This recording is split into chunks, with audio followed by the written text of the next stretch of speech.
Hey, what's up guys and welcome back to Anime King 3. And today I'm going to be giving you part 15 of What If Naruto was created from the God Tree. Remember to get this one to 100 likes as usual. Share this to all of your friends on your social media platform. And also guys, go ahead and check out the brand new episode of Anime King of What If Naruto Became the God of Sound, and enjoy that guys. And also, remember if you're new, yes, I indeed have 3 channels, Anime King, Anime King 2, Anime King 3, which I post what you fun every single day. Yes, you heard that correctly, every single day for you guys to enjoy. So go ahead and click that red subscribe button and become part of the Anime King family. And thank you for all of your help and your support. Remember to comment down below and tell me if you're new. I'll be replying talking back to all of you. And also turn on that bell notification to see exactly when I post on each channel. Without further ado, we need to begin this new episode. Start the intro.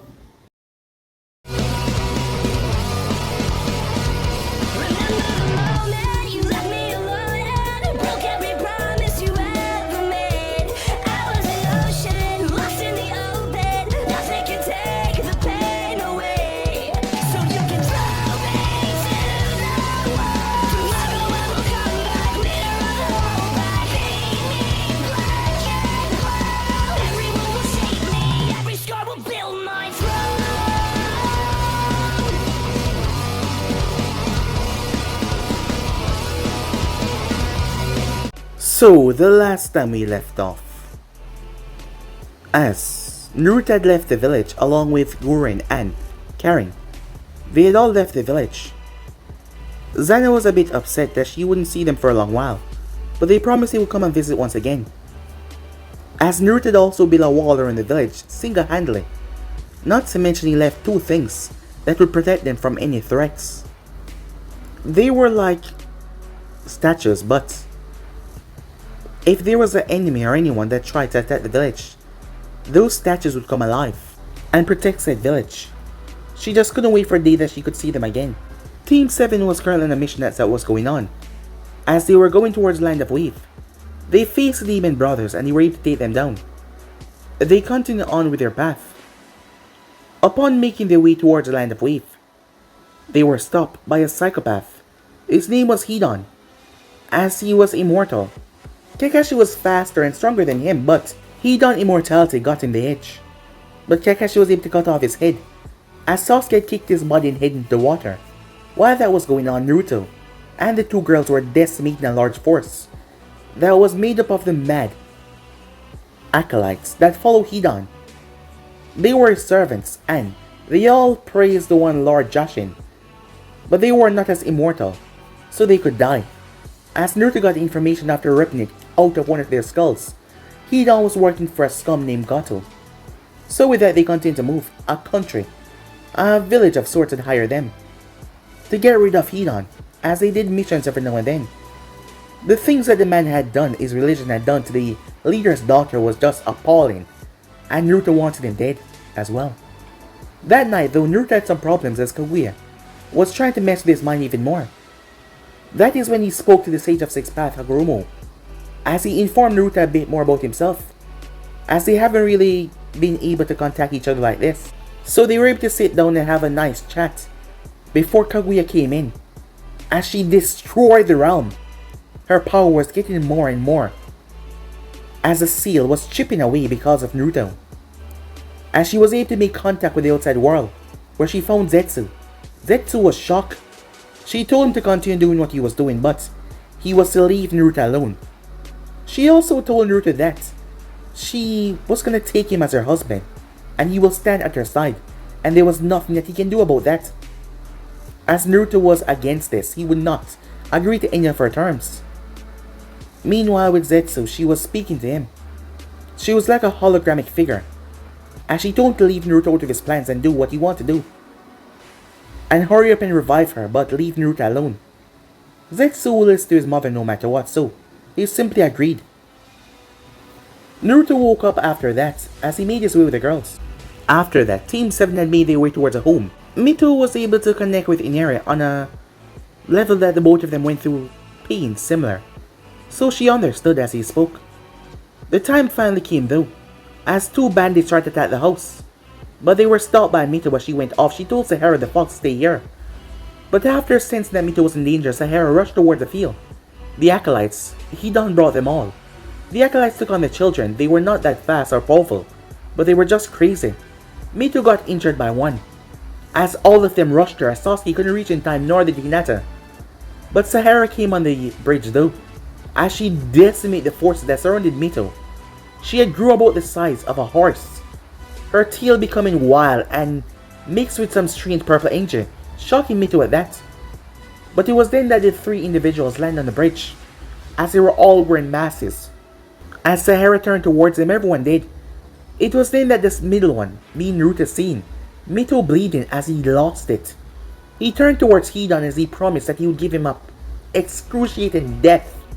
But Hidan merely smirked, as he told Naruto that he could not die.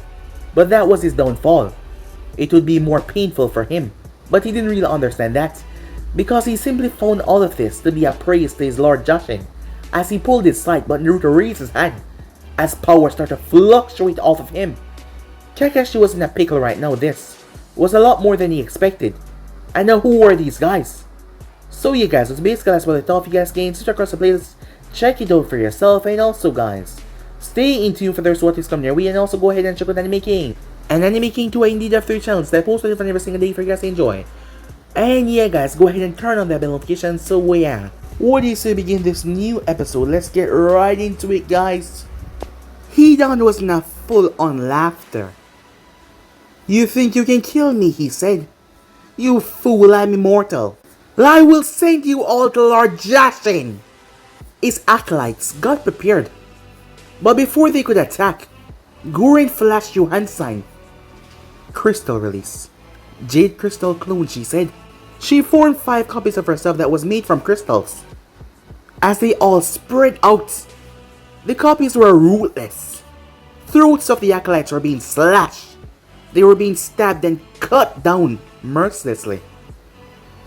Kakashi narrowed his eyes towards the 3 individuals, as he wondered who are these people. "Do not worry, Konoha Ninja." The disguised Naruto spoke, his voice coming out different than usual. "There's no need to worry. We're after him because we were paid by another village. Because of his crimes. We're not here for you. You can be at ease." Sahara shrunk down, seemingly just this one, as she went back to her small form and hopped on Mito's shoulder that was not wounded. "Are you okay?" she said. "Yeah," said Mito, "I'm fine." Hinata rushed over and started a bandage over her shoulder, as Kakashi stepped in front of his students. "Who are these guys?" asked Sasuke as he narrowed his gaze. "I'm not sure," said Kakashi, as he watched the 3 individuals. The acolytes were brought down rather easily. Hidan scoffed. "It doesn't matter. I will find new subordinates, and I will all raise them to praise our Lord Jashin. After I kill you all," as he rushed forward his sight, pulled back to deliver the fatal strike to Naruto as he was about to slice his head clean off. But Naruto simply raised his hand. Hidan's whole demeanor stopped. His eyes went wide. Suddenly a force like no other hit him. Gurren slammed her hand down as a massive wall of crystal formed right there. Hidan's body slammed into it without mercy. The crystal was so tough and the force that kept on pushing out. Hidan screamed. Its literal bones started to crack. "I told you," said Naruto as he stepped forward, applying more pressure. As Gurren kept the crystal released up as long as she could. "You are gonna suffer pain that you cannot even imagine. You think your immortality make you invincible? You've never met someone like me before," said Naruto. Gurren couldn't hold it anymore as the crystal shattered. Hidan slammed into the bridge as Naruto brought the force down. The bridge started to crack as his body was rested inside of it. "All the things that you did, those poor people, the man's child, sacrificed her like she was some kind of animal, stringing her up, skinning her. You are beyond the word monster," said Naruto.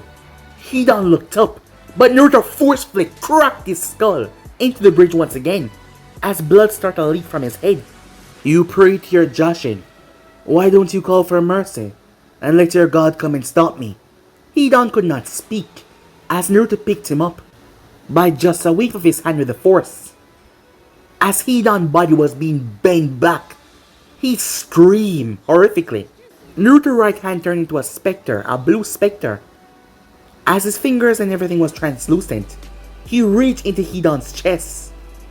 As he gripped onto something tight, he then started to pull and pull until he ripped a hollowed, a strange spectral, translucent, blue form out of Hidan.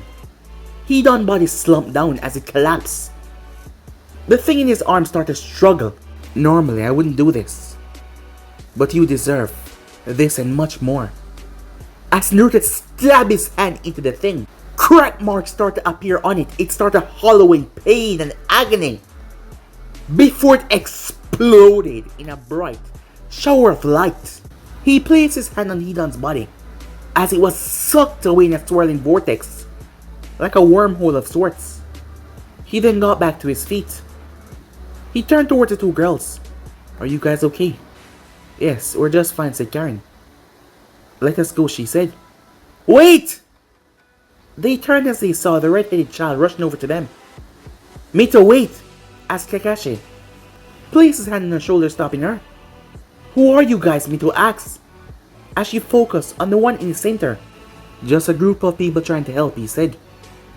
Thank you, she said, as she focused on his red hair. He reminded her so much of him. His long flowing red hair. As Mito's mind started to work a mile a second as they start to walk away. Naruto, is that you?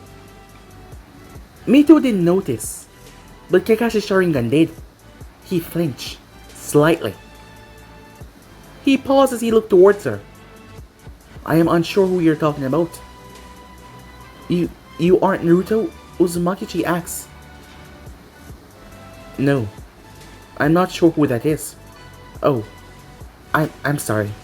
Your voice doesn't even sound like his. Well, you remind me of someone I once knew. Sorry for the interruption. Thank you guys for helping us once again, okay? She had tears in her eyes as she spoke. Why are you crying? He asked. Oh, it's nothing, she said. The tears started to fall down her face. You just remind me of someone. It's alright. There's no need to cry. As he turned, I wish you all a good day, he says. He walked away. As the three of them just vanished, like they were never there. As Mito wiped her tears, she didn't like to break down like this. Sahara jumped up on her shoulder as she started to lick her face. Are you alright? She asked. Yes. Don't worry, I'm fine, she said, as Sahara wrapped her tail around her neck like a hug. As she just hanged onto her shoulder, Kakashi narrowed his eyes at the fox, but it didn't seem to mean her any harm. Sasuke's gaze was focused on where the people once stood, as his eyes just focused there. Are you alright, Sasuke? Asked Hinata. Yeah, I'm fine, he said. Time skip. As Naruto stood up in a tree, it was nighttime. Someone landed beside him. Are you alright? As he turned to see that it was Guren. I'm fine.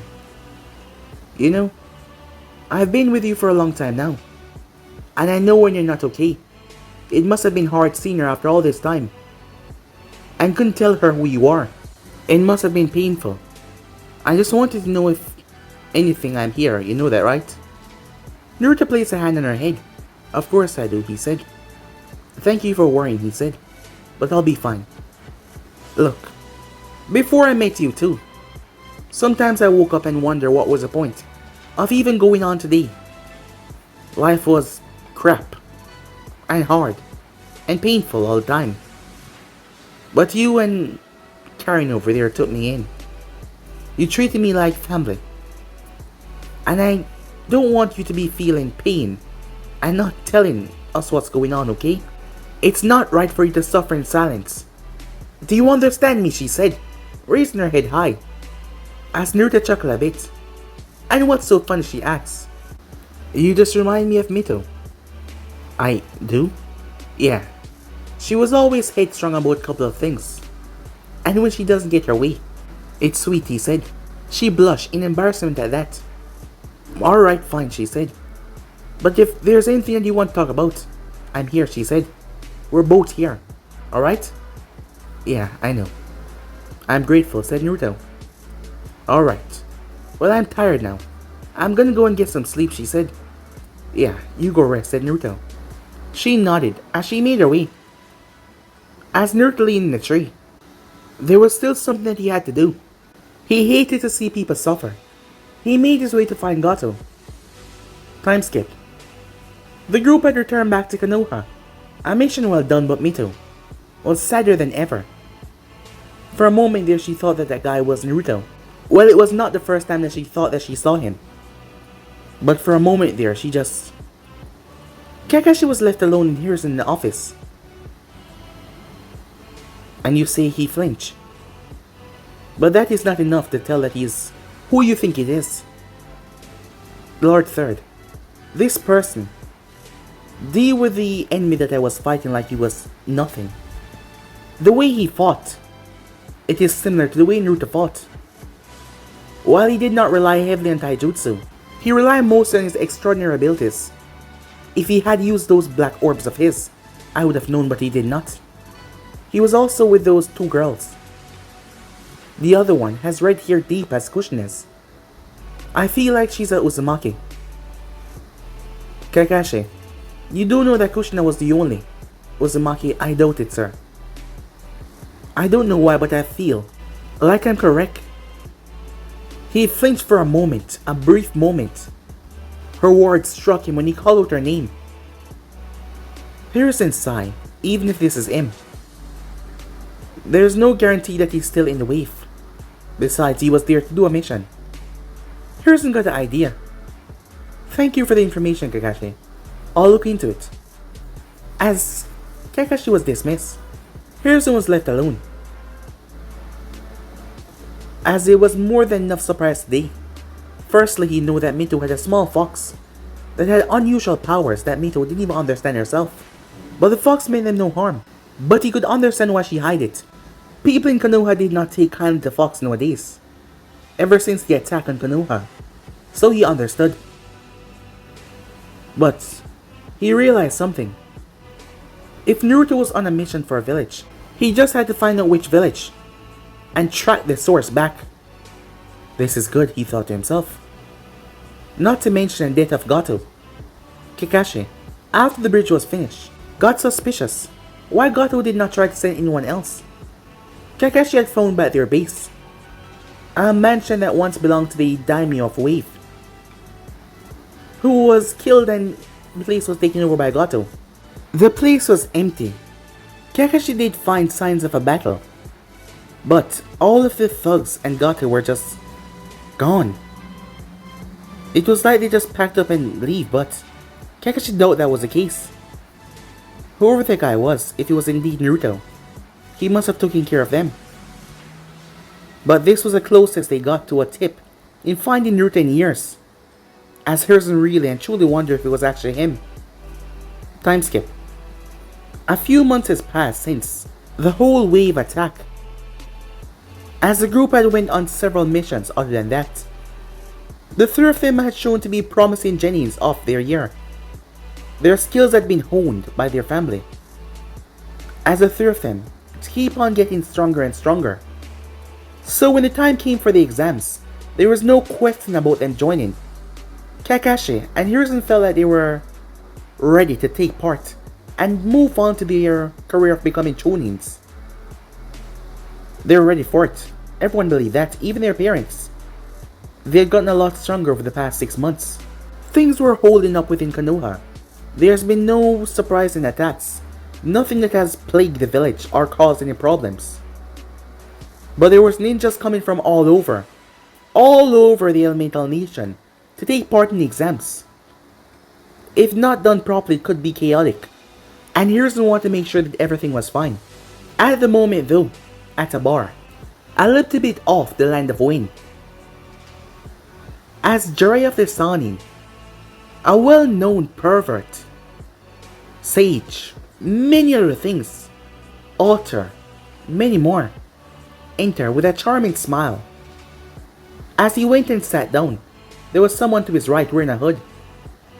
Jiraiya ordered a drink. Nice day we're having, isn't it? He said. Yeah, it is, the person said, not saying anything else. As the bartender was a woman as she came over. Hello there, beautiful, said Jiraiya, as he ordered his drink.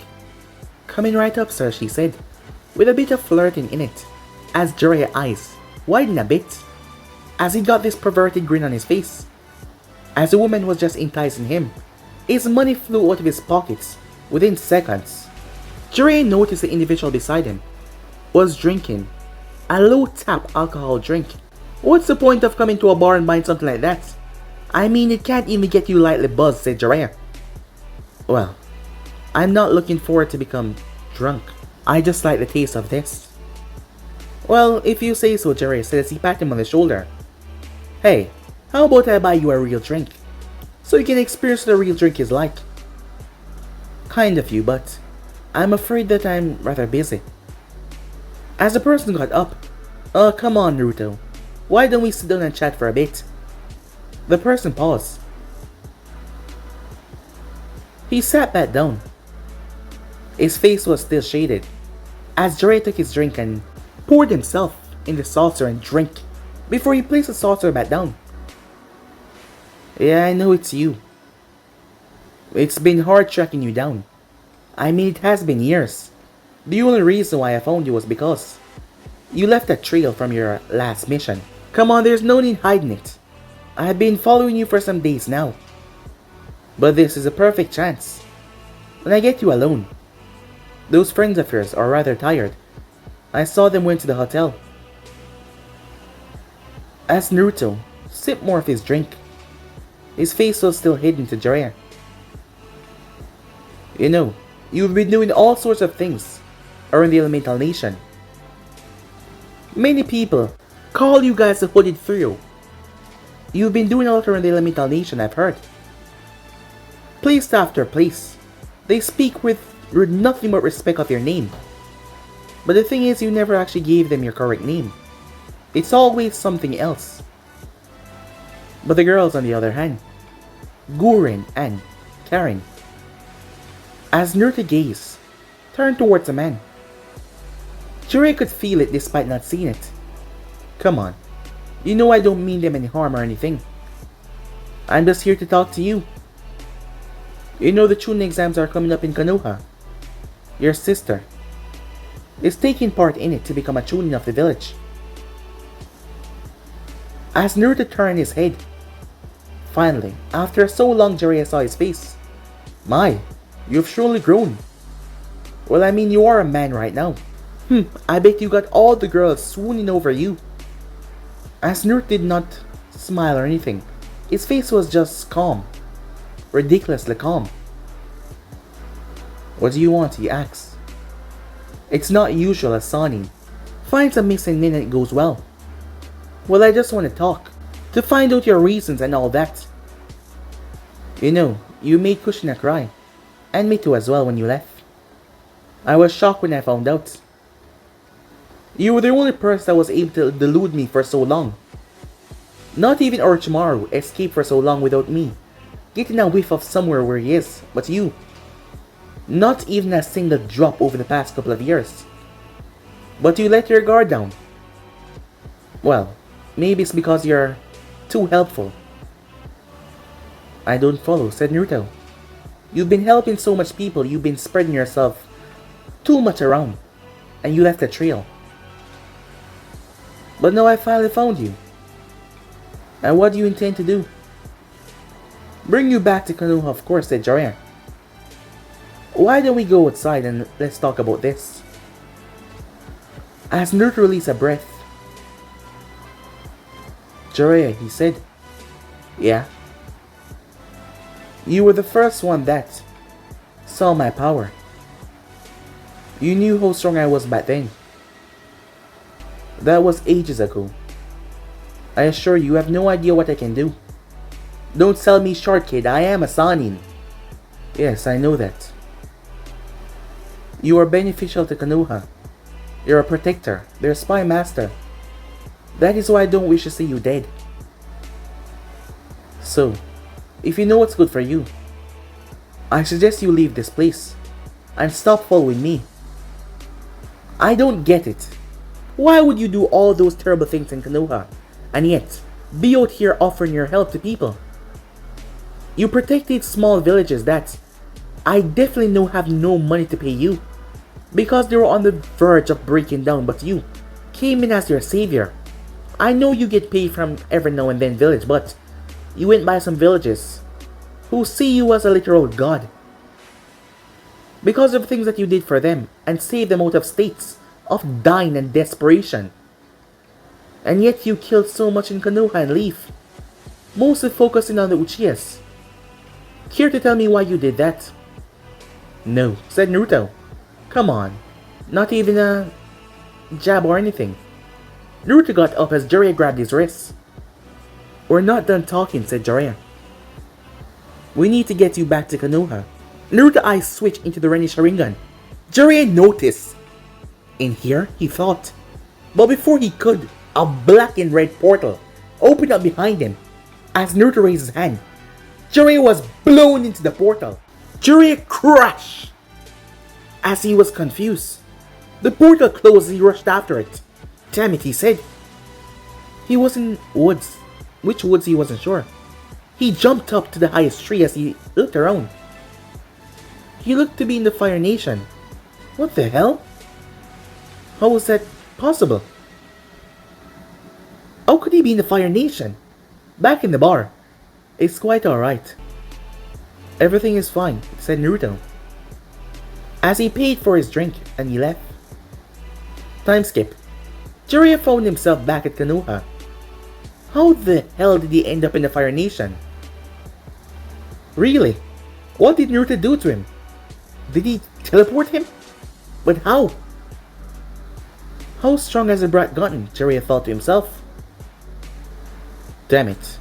He thought he could have convinced him to come back in a, well, non-aggressive way. But he seemed like he has no intention of coming back ever. Jiraiya sighed.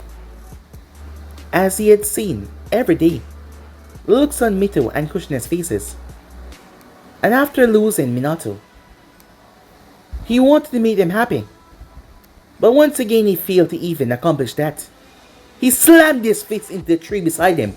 Damn it, he said. Time skip, Hidden Sand Village. The Chunin exams were coming around, as there wasn't much people that would be looking for them in the Sand Village. That is why they were in there as citizens. Just normal people, not ninjas, as they were allowed entries inside, as they booked one of the hotels. They had found an easy way of getting money, hunting bounty names, as it was not hard for them to search the places, especially when there was a last known location for them. And with Karin and Naruto's sensory ability, it was almost impossible to hide from them, as Naruto was here to get an updated copy of their bingo book. He would stay for the day though, after which he would leave. It was currently nighttime. Naruto found himself in the park. He had came by early as he watched the kids. How carefree they could just live their life. It made him miss Mito. It made him miss Sasuke, Uncle, everyone. Seeing her, it just brings back so much memories. The Chunin exams will be occurring in a couple of days. As he wondered, no, he couldn't. He was in the sand, and since stepping in the village, his necklace was working overtime to keep him sustained. The intention to suck the entire village dry of his chakra. Luckily, he had managed to stay away from almost every ninjas in the vicinity. The hotel clerk and the workers did not possess, well, that kind of energy. Well, they didn't have a high result of it. So he was able to keep himself in check. And now he was in the park. That is when he felt an ominous presence. He could literally feel the power. As Naruto turned his gaze, a child his sister age with red hair, a conjuring his forehead for love, walked up towards him. Who are you? He said. You're not from the sand. Naruto tilted his head. And how do you know that, he said. Naruto's face was not exactly what it was. For one thing, his eyes were green. And another, his hair. It was brown, and not as long as it was supposed to be. After all, this information was in the bingo book, and he was going by the new name, Arashi. The girls had to go by a new name as well, as Jiraiya. Was no unto them. But he doubted that Jiraiya could find him once he leave. This part of the elemental nation. He was just here for the updated bingo book, as he would just bring back at least 2 missing names. It wasn't that they were lacking on money, after all. Well, Karen eat a lot. Despite her lanky figure, she eat a lot.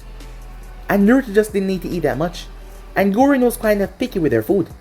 Not to mention, she claimed that she was the most beautifulest woman in the world. And she loved her figure, and she didn't want to get too fat. Although, she wasn't even fat anywhere near there, even as much as Karen and Naruto told her. But she always said that they were fat, and they need to go on a diet, if they didn't see that she's gained weight. Which she has not, but her mind just told her that. In that department, he couldn't help her, as it was her goal to remain the most elegant woman in the elemental nation. As Karen kept on teasing her that she wasn't even top 1000, and they always got into arguments. Naruto focused on the child. People of the sand know that you should not be out here, especially in the night. Especially here. Now why are you here? You need to leave before I decide to feed you to mother. Feed me to mother, said Naruto. I said leave. I do not want you here. Who are you? My name is Gaara. Now leave this place instantly. Mother is waking up, he said, as Naruto looked toward his stomach. This was bad. This kid was a Jinchuriki, but the seal was all messed up, as Naruto's eyes could see quite clearly. The kid was not in a right state of mind. Sand shot out from the gourd on his back as it traveled towards Naruto. Gaara had a sick, twisted smirk on his face. Naruto reached up as his eyes pulsed. He tapped the sand, just by a single tap. He used yin and yang release, as Naruto contained more than anyone else on the entire planet. He used it to change the inner working of the sand. Gaara was shocked when his sand turned into stone. It dropped clunk on the ground. Gaara stepped back as he couldn't understand. What did you do? He said. What did you do to my sand? As Naruto raised his hand towards it and squeezed it until it turned into a small ball. The force around it crushed it together. His gravity manipulation was far more powerful than any other Rinnegan wielder. As Naruto brought the ball towards him and held onto it, he threw it. Gaara reached out as he caught it, but the thing brought his arms down as it dropped out of his hands. When he looked back up, Naruto was gone. Gaara blinked in confusion. He looked back down towards the ball. He tried to pick it up, but it was so heavy. Gaara realized what he did. He condensed all that stone into this small ball. Was that even possible? Shikaku, on the other hand, he was silent. This power. No, it can't be, he thought to himself. It just can't be, he thought. Time skip. Mito had a smile on her face, as she was gonna embark in the forest of death. The reason why she was smiling was quite simple. She knew this place at the back of her hand. There was a lot of people here in Konoha. Most of them, well, other than Konoha, came from Kirin. Some of them coming from Kumo as well. And you had a few team from the sand. But there were a lot of them coming from Kirin. There was this guy on the Kira team that kept on looking at her. He had light blue hair, purple eyes. As he just kept on staring at her, he seemed to be rather angry. She didn't know why, but he just kept on looking at her every single second. She didn't think that he liked her or anything. He seemed to hate every fiber of her being to be exact. But she didn't know why. She'd never seen him before, nor had she done anything towards him. So she didn't know why he was glaring at her like that. She heard his name from one of the other teammates of his. He was called Sugetsu. Once again she saw him. He did not turn his gaze away. He just kept on glaring at her. She turned her gaze, ignoring him, as she saw Anko, with a smile on her face. As she looked around at all the fresh Jennings. "Welcome to the forest of death," she said. While that was going on, "Why are we still here?" Gorin asked as they were in the hotel. Naruto raised his hand as a Chunin orb appeared. It spread around the room. "What's going on?" said Karen, as he blocked out all the sorts of entries. No one could hear what was going on. "Last night, while I was around the village, it turns out that this village is working with another to destroy Konoha." What? "Yes. A few of the higher ranked ninjas were talking. So I decided to do some investigating. They led me back towards the Kazekage who was in on this. It turns out that Konoha has been prospering a little too well, to the point where the Wind Daimyo has been offering the Konoha ninjas mission that were supposed to come here." "Why would they do that?" asked Karen. "The man is just selfish for more money," said Naruto. "I know this stand belief. If they take Konoha down, they can, well, reinvent themselves and take over the spot as number one." "Are they stupid? I mean, Konoha is not the strongest village for no reason. You said to yourself, you don't believe that any other nation can defeat Konoha. They will be crushed." "Yes, they will, but this will be a surprise attack in the Chunin exam finals. What are we gonna do? Are you gonna go after the Kazekage?" As Naruto sat there, I watched the man for a while. The man is just angry, but he's in contact with someone, and I have to find out who this person is. It seems that this person in charge of the next village. Which other village? Kumo? The stone? Don't tell me it's Kiri. No, it doesn't sound like it's another major village. So you're telling me that the Sun is going to ally with a smaller village to attack Konoha? Are they stupid? Do they want to be annihilated? Gorin didn't understand, as that didn't really make sense. "It doesn't matter, this is going to cause a lot of death and war," said Karen. "Besides, with all the people that you know in Konoha, what are we going to do?" As Naruto was quiet about the whole thing, he got to his feet. "I'm going to find out what is going on, and I'm going to stop it," he said. Time skip. Mito and her team managed to make it through the second phase. They were the third team to arrive. There was a team from the stand that made it in first, and there was a team from Kiri. That white-headed boy was on the team. When he saw that Mito and the others were the third team, Sugetsu his name was, he glared at Mito. She had enough of that. She marched on over towards him. "Mito," said Hinata, but Mito did not stop. His two teammates turned towards her. "Look, I don't know who the hell you are, but what's up with the glare? I don't even know you." Sugetsu turned the full wrath of his glare towards her. "You're his sister, aren't you?" he said. "What are you talking about?" Naruto Uzumaki. Hearing that, Mito stepped back a bit, as she was surprised. You know my brother?" "Never seen him, but I heard of him. He's a traitor to his own village. A scum that deserved to die for what he did. Isn't that right?" Mito's eyes got dark. As she lowered her head, her hair shading her eyes. "Watch what you say." Sugetsu simply smirked. "I'm not watching anything," he said. "There's one reason why I'm mostly here. To see this exam through. And that is to get revenge for my brother." "Your brother?" said Mito, confused. "Yeah. He was killed by your brother in the Chunin exams that happened at Kiri. His name was Meijutsu, and he was slaughtered by your brother. I've waited so long, trained so hard so I can finally get revenge for what happened to my brother, only to find out that your brother turned out to be a missing nin and betrayed your village. It made me feel pointless, like all my life was a waste. But then, I realized that he indeed had family, a sister, that I can take my wrath out on. I don't care about you. I just want him to suffer. Maybe then he'll finally show his face. If, well, as he smirked, you don't know what you're talking about.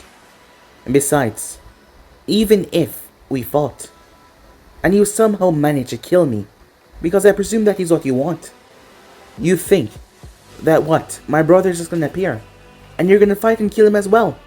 That is what I was hoping on. Why would he? He's a missing nin, as you said.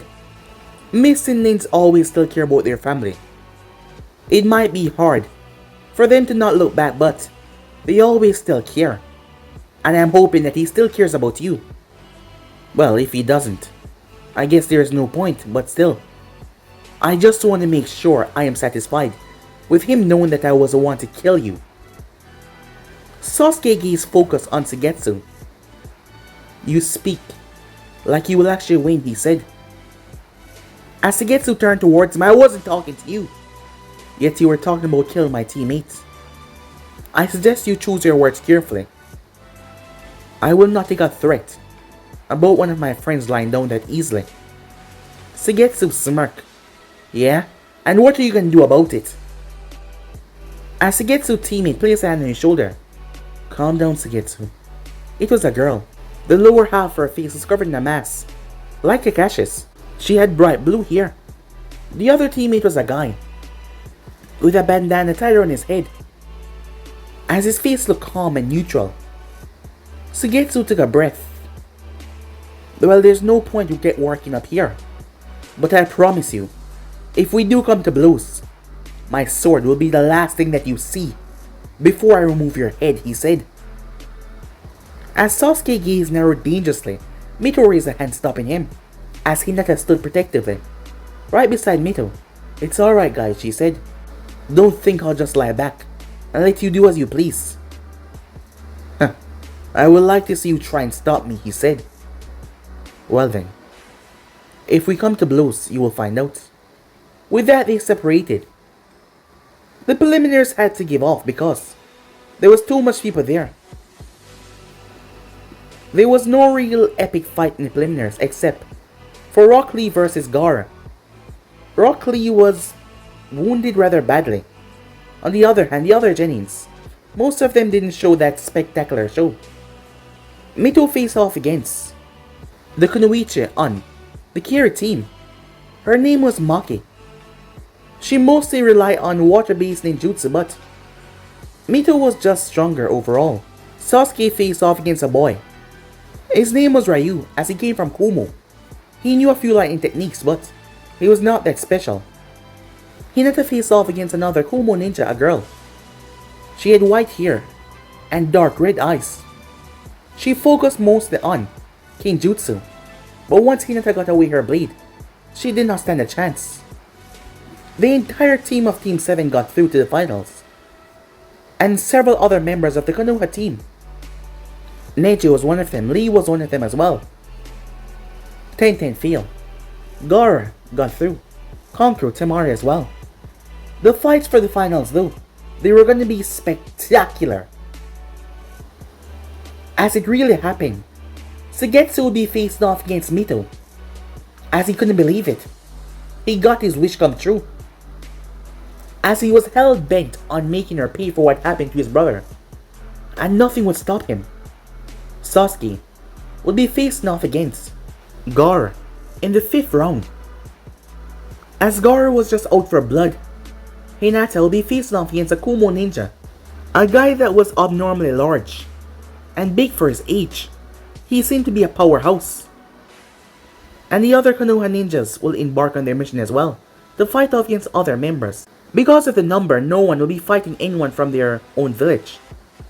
These Chunin exams were going to be rather spectacular, it seems. They had 1 month to train and prepare for it to come. Suigetsu was hell-bent on taking her head in the match, and he would not stop until he do that. And he could, because you could kill in the exams.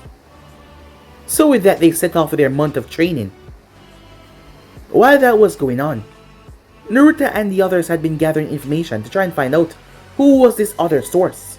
Naruto could blend himself in quite well, not to mention he could simply sink into his portals and open one, and he could also gather information from a long distance away. But the Kazekage was being rather secretive about this source that he was aligning himself with.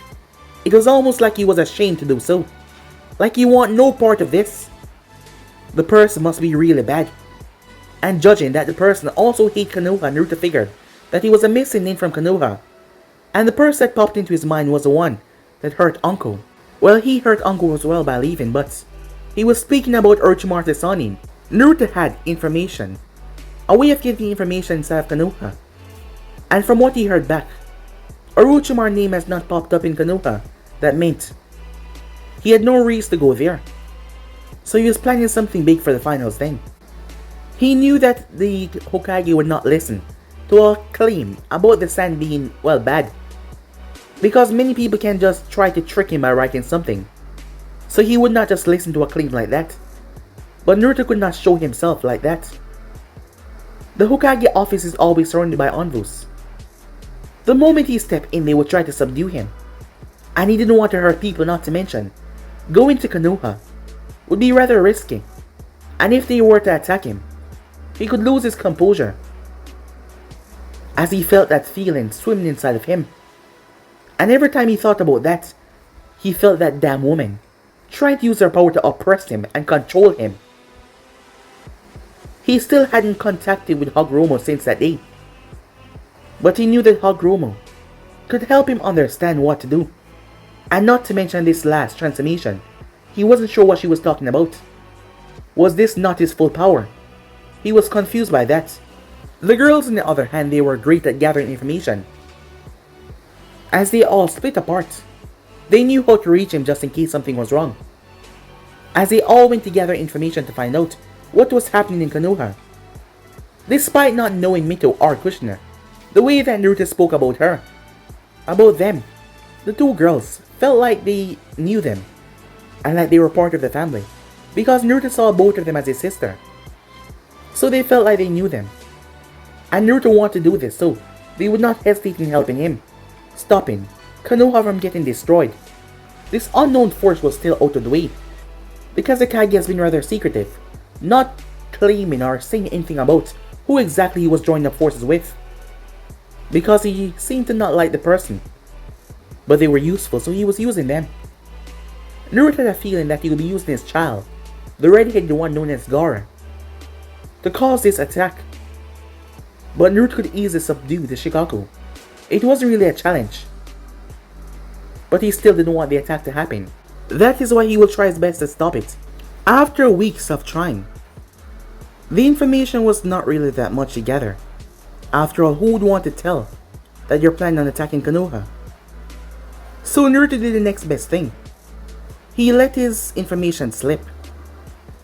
He used by the same name that he used. As he knew that this would happen, he waited. As he was standing on a rocky cliff, looking down, he felt the person approaching from behind. They stood beside him. "You're cautious," said Naruto. "Well, considering that I told you about the names and how I use them to track you, and now you just use one of them. I doubt this is a coincidence. It's almost like you planned this out so you can kill me. But you wouldn't do that." "And how do you know that?" Naruto asks. "Even after what you did, I don't see you as a bad person. I just don't know why you did it. But I will find out. Now, why did you let me find you once again? You could have been halfway around the world by now.